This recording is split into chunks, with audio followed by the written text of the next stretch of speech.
दोस्तों, कैसे हैं आप सभी। इस बार एक बहुत ही प्यारी कहानी हाथ लगी है। आपके 12 घंटे के डे टाइम के हिसाब से इतनी सी कहानी है, बस थोड़ा रुकिए और सुनकर ही आगे बढ़िएगा। तो भाई, एक बार एक बकरी अंगूर की झाड़ियों में खड़ी पत्ते खा रही थी। पत्ते भी क्या, ये कह लो कि मजबूरी में फंसी बकरी बस वक्त का फायदा उठा रही थी, क्योंकि कुछ देर पहले जो उसके साथ हो जाता तो इस धरती से उसका नामो निशान ही खत्म हो जाता। दरअसल कहानी कुछ यूं है कि कुछ देर पहले उसके पीछे भूख से व्याकुल जंगली कुत्तों की फौज पड़ी थी। बकरी को जान के लाले पड़े हुए थे। ये तो शुक्र मनाओ कि उसे हांफते दौड़ते हुए रास्ते में ये अंगूरों की झाड़ियां मिल गई। झाड़ियों ने उसे छिपने का आश्रय भी दिया और बैठे बिठाए खाने को पत्ते भी मिल गए। दौड़ दौड़ कर बकरी की जो एनर्जी खर्च हुई थी, उसने स्वाद में अंगूर की झाड़ी के करीब करीब सारे पत्ते भूख के मारे चट कर डाले।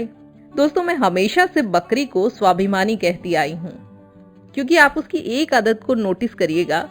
वो जमीन पर गिरे पत्तों की बजाय लटकी हुई डालों से पत्ते तोड़कर खाना ज्यादा पसंद करती है। पर ये कहानी पढ़ने के बाद लगा कि स्वाभिमानी बकरी आज बेवकूफ भी साबित हो गई, क्योंकि अंगूर की झाड़ी के सारे पत्ते खत्म होते ही अब वो शिकारी कुत्तों को साफ नजर आने लगी। बकरी के दिखते ही कुत्ते लपक कर उस पर झपट पड़े और उसे नोच खाया।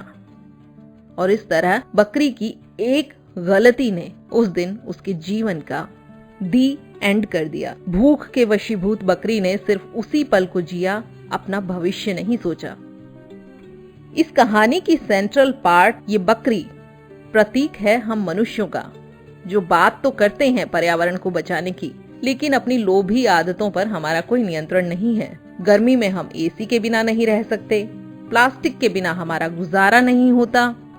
दुनिया भर में एक आंदोलन के रूप में जन्म ले रही मिनिमलिस्टिक अप्रोच के फायदे नुकसान पर बात करने की तो अभी फुर्सत ही नहीं, कल से देखेंगे।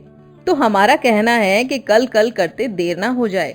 हम भी कहीं इस बकरी की तरह अपने ही जीने की व्यवस्था पर अपने हाथों कुल्हाड़ी ना चला दें।